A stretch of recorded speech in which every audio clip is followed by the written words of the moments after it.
Now, due to the extreme fire danger in northern Alberta and northern BC as well, we're under a lot of evacuation alerts and evacuation orders right now. So what can you do to be prepared in the event of an evacuation? So as of today, May 10th, 2024, we're under a whole list of evacuation alerts and orders between Alberta and BC, and I'll try to provide updates on each one individually, but I want to talk specifically to anybody who's living in areas that may be impacted by wildfire or any natural disaster for that instance. If you're currently in an area that's not impacted by any of this right now, it's still a good idea to go through these things and practice it with your family or for yourself even. Go through what you need, practice packing it up, just know where everything is so that way in the event something happens, you're going to be ready to go. Now, for those that are under an evacuation alert right now, this is even more critical because you actually actively have to assemble this stuff and have it ready to go. And those under an evacuation order, it's go time. So the first thing you want to do is make sure that your evacuation pathway is free and clear. And what I mean by that in context of a wildfire is make sure that your vehicle is all prepped and ready to go.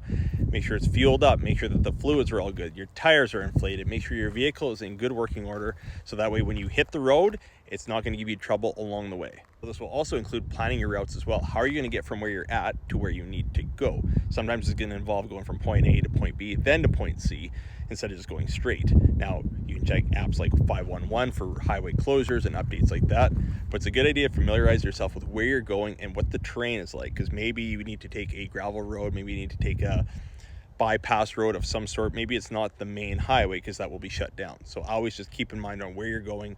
Familiarize yourself with that before you get a cell service. Pack the important things. Anything that's not easily replaceable. Important documents, passports, birth certificates, that sort of thing. Have that all in one location. Have yourself a lockbox with all your important documentation. So that way, if you do need to evacuate, you just grab your little thing and head out the door. Any medications or prescriptions or any medical devices that you may not be able to access right away. When these big scale evacuations happen, there may not be huge access to finding the things that you need. So pack the things with you, even if you think it's going to be short duration, even if you think you're only going to be gone for maybe 24 hours, you want to pack for longer. Take all your important stuff with you. Adequate clothing. Make sure you have enough clothes packed with you. Now, I know people out there are probably such as myself. I wear the same 10 shirts typically, but I got a drawer full of 20 of them. Take 3-4 of those shirts, put them in a go bag. Same thing with some pants, some underwear, some socks. Have a go bag ready to go for each member of your family. So that way, if something should happen, you grab the bags, you throw them in your vehicle, you're good to go. You don't have to worry about packing a whole bunch of things. Another pro tip, grab your dirty laundry baskets. You got a bunch of clothes in there, just grab that, you can wash it later. Have enough food and drink for the trip as well. Pick up a flat of bottled water, have some non-perishable food items, some granola bars, some snack type stuff that's not going to go bad, something that you can have around. That way if you're stuck in a vehicle, you're stuck in an evacuation line for hours and hours, you're not going to go hungry, you're not going to go thirsty, you're going to have everything that you need with you. And also pack some toilet paper, probably going to need it. And even if you don't have babies, don't forget about your fur babies. Anything that your pet may need, some food, anything that they can use, a pet carrier, that sort of thing that'll keep them comfortable on the trip, anything that you're going to need to keep them fed and watered in the short term while you're evacuating. Now, fire crews are going to be working diligently to make sure that you have a home to come back to, but always prepare for the eventuality that this may not happen. Don't weigh yourself down with a whole bunch of unimportant things like televisions and that sort of thing, laptops, tablets, anything that has a whole bunch of information that you're looking to retain. Pack that with you, but leave everything else behind because time is of the essence. Now, as you can tell, this is a topic I'm super passionate about because I've seen people go through these evacuations and some people left with only basically the shirt on their back. And other people that grabbed a whole bunch of things, but they didn't know why they grabbed the things. They grabbed a pie plate, but they didn't grab their birth certificate.